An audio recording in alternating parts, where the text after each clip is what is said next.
Hi hello ನಮಸ್ಕಾರ. So ನಿನ್ನೆ ನಾವು KSET application step by step ಹೇಗೆ ಅಪ್ಲೈ ಮಾಡಬೇಕು ಅಂತ ನಾವು ವಿಡಿಯೋ ಮಾಡಿ ಹಾಕಿದ್ವಿ. ಸೊ ಅದರಲ್ಲಿ ತುಂಬ ಜನ ಕೇಳಿದ್ರಿ ಅಪ್ಲಿಕೇಶನ್ ಡೌನ್ಲೋಡ್ ಆಗ್ತಾಯಿಲ್ಲ, ಏನು ಮಾಡಬೇಕು ಅಂತ. ಸೊ ಅದರ ರಿಲೇಟೆಡ್ ಇವತ್ತು ನಾನು ವಿಡಿಯೋ ಮಾಡ್ತಾ ಇದ್ದೀನಿ. ಸೊ ಮೊದಲಿಗೆ ಲೇಟೆಸ್ಟ್ ಅನೌನ್ಸ್ಮೆಂಟಿಗೆ ಹೋಗಿ same as it is Karnataka state eligibility test online application link ಅಂತ ಇರುತ್ತೆ. ಸೊ ಅದರ ಮೇಲೆ ಕ್ಲಿಕ್ ಮಾಡಿದಾಗ ನಮಗೆ ಲಾಗಿನ್ ಪೇಜ್ ಓಪನ್ ಆಗುತ್ತೆ.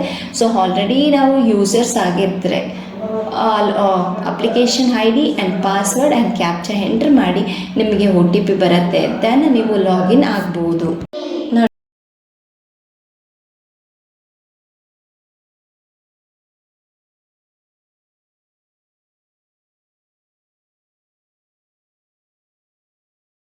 ಈ ಥರ ಪೇಜ್ ಓಪನ್ ಆಗುತ್ತೆ. ನೆಕ್ಸ್ಟ್ OTP ಎಂಟ್ರಿ ಮಾಡಿದ ತಕ್ಷಣ ಸೊ ನೀವು ಏನೂ ಮಾಡಬೇಡಿ, ಆಲ್ರೆಡಿ ಎಲ್ಲ ಡೀಟೇಲ್ಸು ಸೇವ್ ಆಗಿರುತ್ತೆ. ಸೊ ಹೀಗೆ ನೀವು ಅಪ್ಲಿಕೇಶನ್ನ next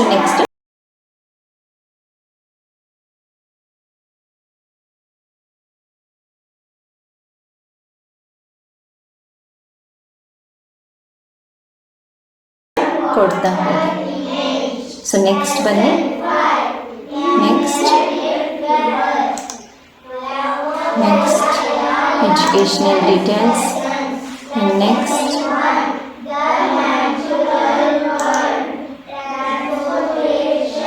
submit button, next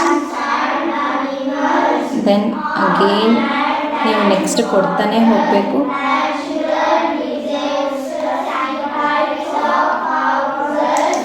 already ಪಿ ಆಗಿದೆ. ಸೊ ನೆಕ್ಸ್ಟ್ ಕೊಡಿ.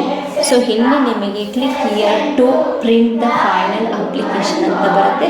ಸೊ ಇಲ್ಲಿ ನೀವು ಕ್ಲಿಕ್ ಮಾಡಿದರೆ ಅಪ್ಲಿಕೇಶನ್ ಡೌನ್ಲೋಡ್ ಆಗುತ್ತೆ. ಸೇವ್ ಮಾಡಿ ಇಟ್ಕೊಳ್ಳಿ. ಇಲ್ಲ ಅಪ್ಲಿಕೇಶನ್ ಪ್ರಿಂಟ್ ಆಗಲಿಲ್ಲ ಅಂದರೆ ವರಿ ಮಾಡ್ಕೊಳ್ಳೋಕೆ ಹೋಗ್ಬಿಡಿ, ಅದು ನಿಮ್ಮ ಮೇಲಿಗೆ ಸೆಂಡ್ ಆಗಿರುತ್ತೆ. ಅಲ್ಲಿ ಹೋಗಿ ನೀವು ಅಪ್ಲಿಕೇಶನ್ನ ಡೌನ್ಲೋಡ್ ಮಾಡ್ಕೋಬೋದು. So thank you very much for this.